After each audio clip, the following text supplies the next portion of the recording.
Hello friends, welcome to M1 centre. आइए आज हम लोग देखते हैं प्रश्नावली 5.1। तो समांतर श्रेणी में इससे पहले पढ़ चुके थे। अब हम आज प्रश्नावली हल करेंगे।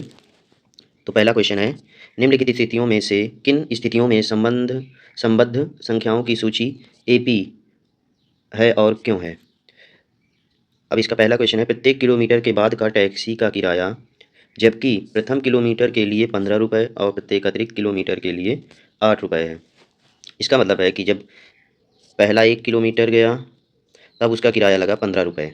फिर जब अगला 1 किलोमीटर गया तब उसमें केवल 8 रुपये एक्स्ट्रा लगे, मतलब 15 रुपये पहले के और प्लस 8 रुपये।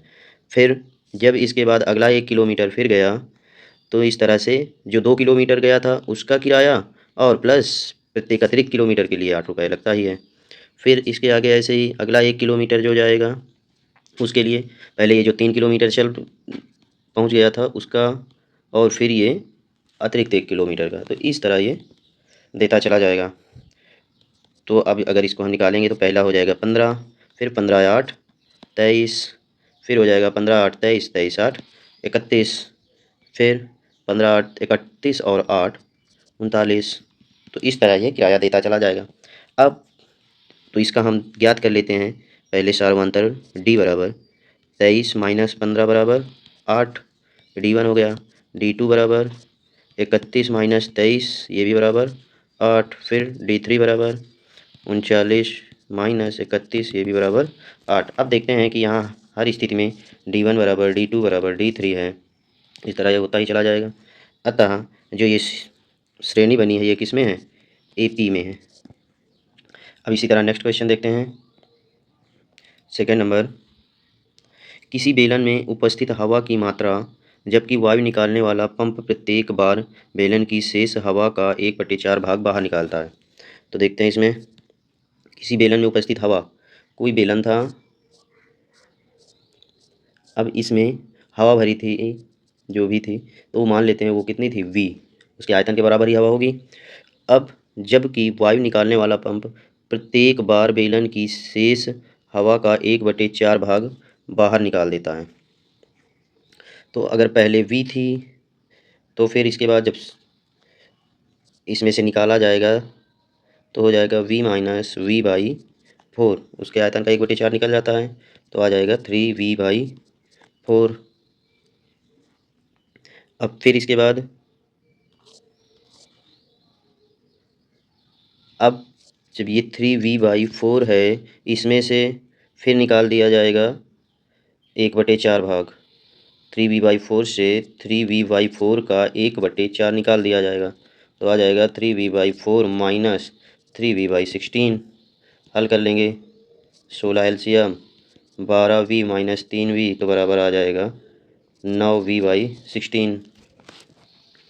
तो आया 9V/16। अब फिर जब अगली बार 9V/16 से फिर 1/4 भाग निकल जाएगा, माइनस 9V/16 का 1/4, तब हल कर लेंगे तो 9V/16 माइनस 9V/64, एलसीएम ले लेंगे 36V माइनस 9V तो आ जाएगा 27V/64। तो इस तरह देख सकते हैं कि जो पहली बार था तो V था, फिर आया 3V/4, फिर 9V/16, फिर है 27V/64। तो इस तरह अब इसका हम ज्ञात करेंगे सार्वंतर D1 बराबर, तो हो जाएगा 3V/4 माइनस V, तो आ जाएगा 3V माइनस 4V/4 आ जाता है माइनस V/4। फिर D2 9V/16 माइनस 3V/4, हल करेंगे 9V/16, हर को बराबर कर लिया है अगर तो 12V/16, इसमें आ जाएगा माइनस 3V/16। अब देख सकते हैं जब D1 बराबर D2 ही नहीं है तो ये AP बनेगा ही नहीं, इसका मतलब ये AP में नहीं है। फिर नेक्स्ट क्वेश्चन देखते हैं। प्रत्येक मीटर की खुदाई के बाद एक कुआं खोदने में लागत जबकि प्रथम मीटर खुदाई की लागत 150 रुपये। अब इसकी 150 रुपये पहले, फिर प्रत्येक मीटर खुदाई की लागत 50 रुपये बढ़ जाती है।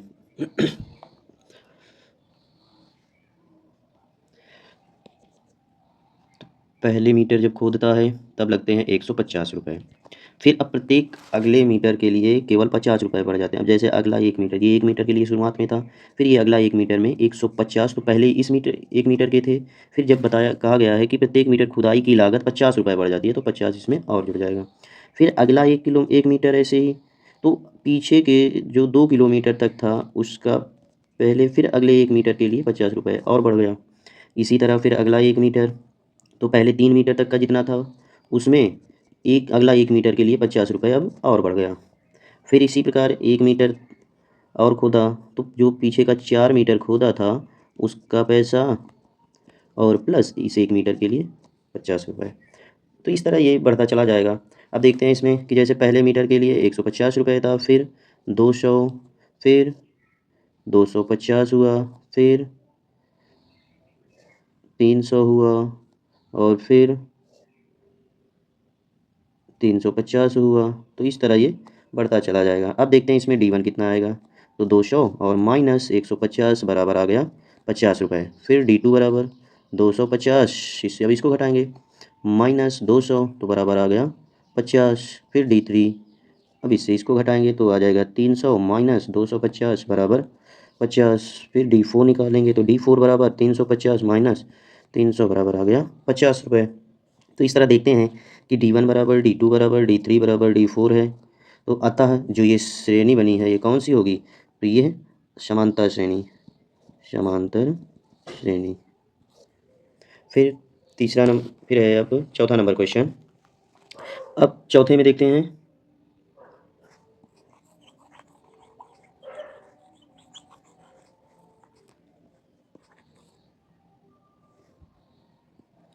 तो चौथे में है खाते में प्रत्येक वर्ष मिश्रधन, जबकि 10,000 रुपये की राशि 8% वार्षिक की दर से चक्रवृद्धि ब्याज पर जमा की जाती है। तो अब ये देखते हैं कि जो चक्रवृद्धि मिश्रधन का फॉर्मूला होता है, मिश्रधन बराबर P कोष्ठक में 1 + R/100 की पावर n। अब यहाँ हमें दिया गया है, P दिया गया है, मतलब मूलधन दिया गया है 10,000, फिर R बराबर दिया है 8%, और समय हमें प्रत्येक वर्ष के लिए, तो मतलब जैसे जैसे टाइम बढ़ता जाएगा, n बराबर मतलब 1 2 3 4 इस तरह दे दिया गया है। तो अब हम मिश्रधन A बराबर ज्ञात करते हैं। अगर हम पहले वर्ष के लिए n बराबर 1 के लिए ज्ञात किए तो हो जाएगा P कोष्ठक में 1 + R/100 से 10,000 कोष्ठक में 1 + 8/100 की घात 1। फिर ये A1 हुआ, A2 मतलब n बराबर 2 अगर, तो 10,000 कोष्ठक में 1 + 8/100 की पावर 2। फिर A3 बराबर 10,000 कोष्ठक में 1 + 8/100 की पावर 3। तो इस तरह इसको हम पढ़ते हैं। अब इसको सीरीज में लिखेंगे A1 A2 A3 ऐसे।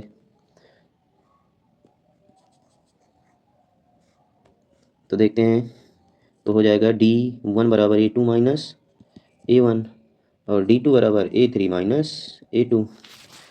तो अब D1 बराबर A2 है 10,000 कोष्ठक में 1 + 8/100 की पावर 2 माइनस 10,000 कोष्ठक में 1 + 8/100 की पावर 1। तो कॉमन हो जाएगा 10,000 और 1 + 8/100, इतना कॉमन हुआ तो बचा 1 + 8/100 और माइनस का 1 से 1 कट गया।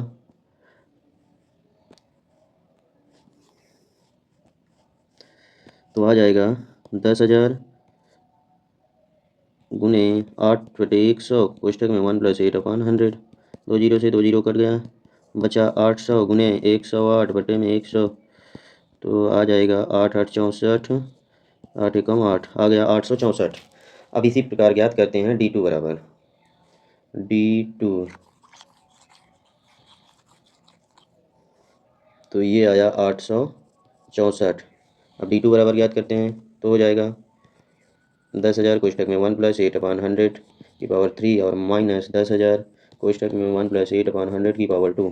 कॉमन ले लेंगे, 10,000 कोष्ठक में 1 + 8/100 की पावर 2 कॉमन हो गया, बचा 1 + 8/100 की पावर 1 मतलब बचेगा, और इधर से माइनस का 1 बच जाएगा, तो इससे कट गया, आ जाएगा 10,000 और ये हो जाएगा 108/100 गुने 108/100 और गुने इधर से बचा 8/100। 2 जीरो से 2 जीरो कट गया, तो आ जाएगा 800 गुने 108 और अच्छा 2 जीरो से ये 2 जीरो और भी कट जाएंगे, तो बचेगा 8 गुने 108 गुने 108/100।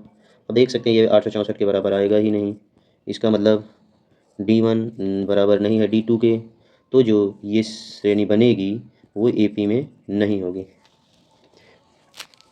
नेक्स्ट देखते हैं। अब नेक्स्ट में दूसरा नंबर क्वेश्चन है कि दी हुई AP के प्रथम 4 पद लिखिए जबकि प्रथम पद A और सार्वधातुक D है। इसका पहला क्वेश्चन है, तो A बराबर 10 और D बराबर 10, दोनों 10-10 हैं, तो इसकी व्यापक श्रेणी एक है समांतर श्रेणी की, वो कौन सी है? तो होती है A+D,